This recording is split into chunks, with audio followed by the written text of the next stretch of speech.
Bismillahirrahmanirrahim. Assalamualaikum warahmatullahi wabarakatuh. Perkenalkan, nama saya Irma Anissa Agustina, NIM 1806666.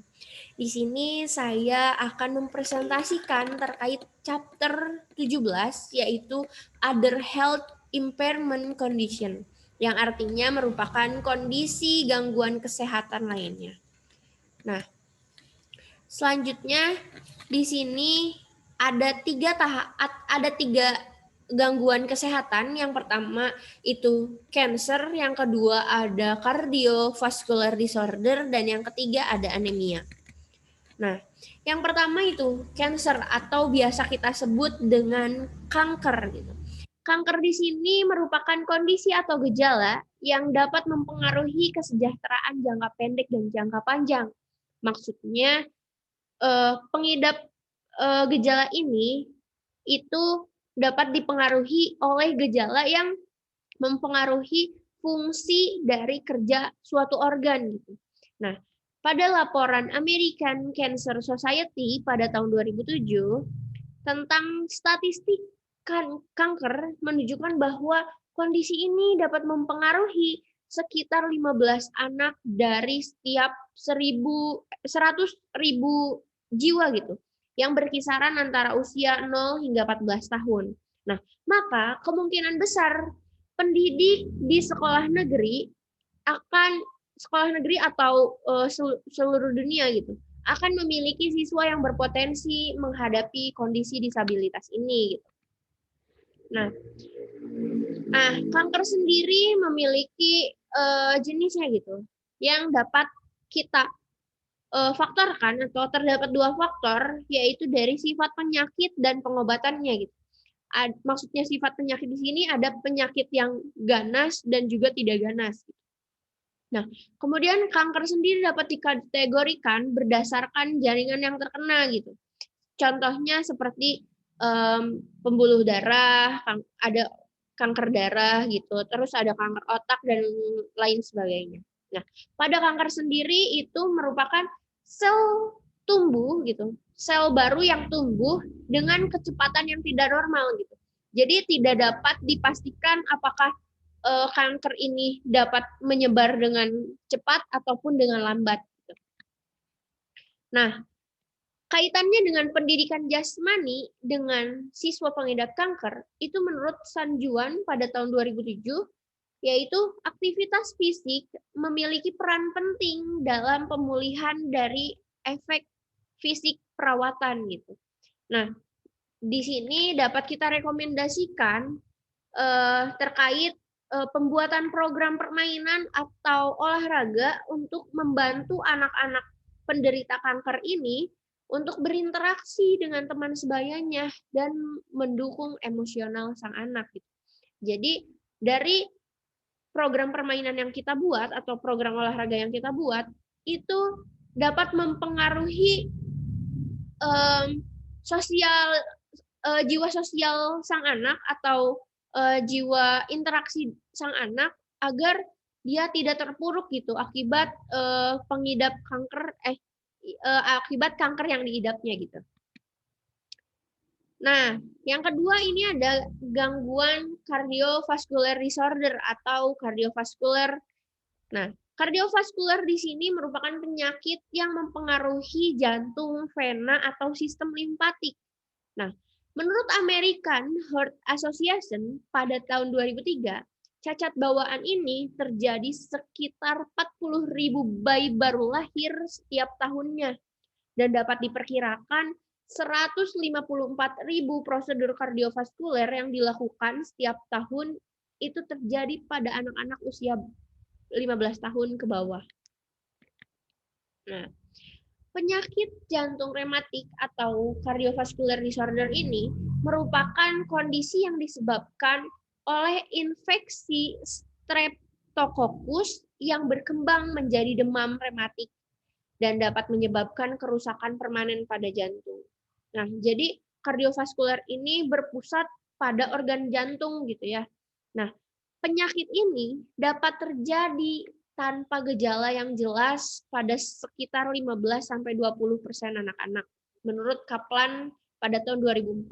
Nah, maksudnya di sini penyakit yang terjadi tanpa gejala itu merupakan penyakit yang tidak dapat disadari gitu. Tidak dapat semua orang sadari jika tidak kita lakukan pemeriksaan lebih lanjut gitu.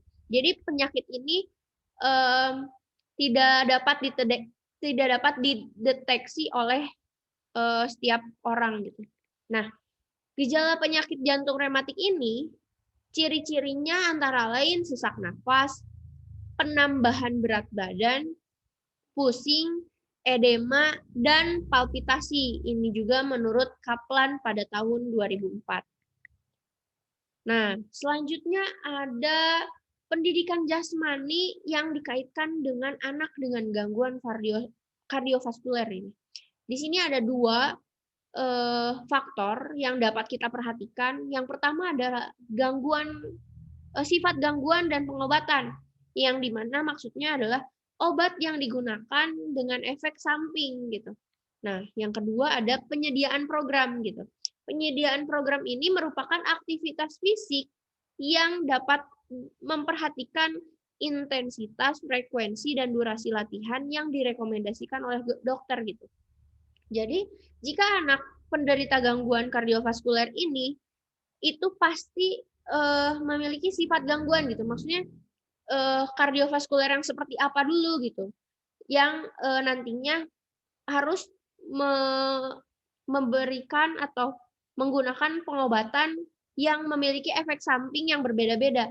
Contohnya orang yang menggunakan pengobatan pada gangguan kardiovaskuler ini dapat berupa rambutnya yang rontok ataupun fisiknya yang melemah gitu. Nah, di samping itu dapat dikaitkan dengan pendidikan jasmani, yaitu memberikan aktivitas fisik yang sangat perlu diperhatikan dengan kondisi si anak yang mendapat gangguan kardiovaskuler ini gitu, dengan rekomendasi dari dokter gitu. Jadi dapat dipastikan aktivitas fisik ini diberikan kepada anak gangguan kardiovaskuler dengan memperhatikan kondisi sang anak gitu. Apakah sangat perlu untuk menerima aktivitas fisik atau tidak seperti itu. Nah, selanjutnya ada anemia. Nih, anemia ini merupakan penyakit yang dapat disebabkan karena pola makan yang buruk dan juga faktor keturunan.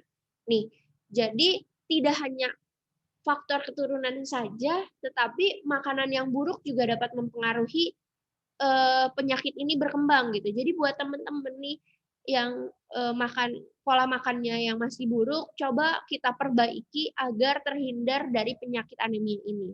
Nah, menurut National Institute of Health pada tahun 2012 itu menyatakan bahwa kondisi ini dapat mempengaruhi keluarga dengan garis keturunan dari Amerika Selatan atau Tengah, kemudian Kepulauan Karibia, Turki, Yunani, Italia, India, bahkan Arab Saudi sekali.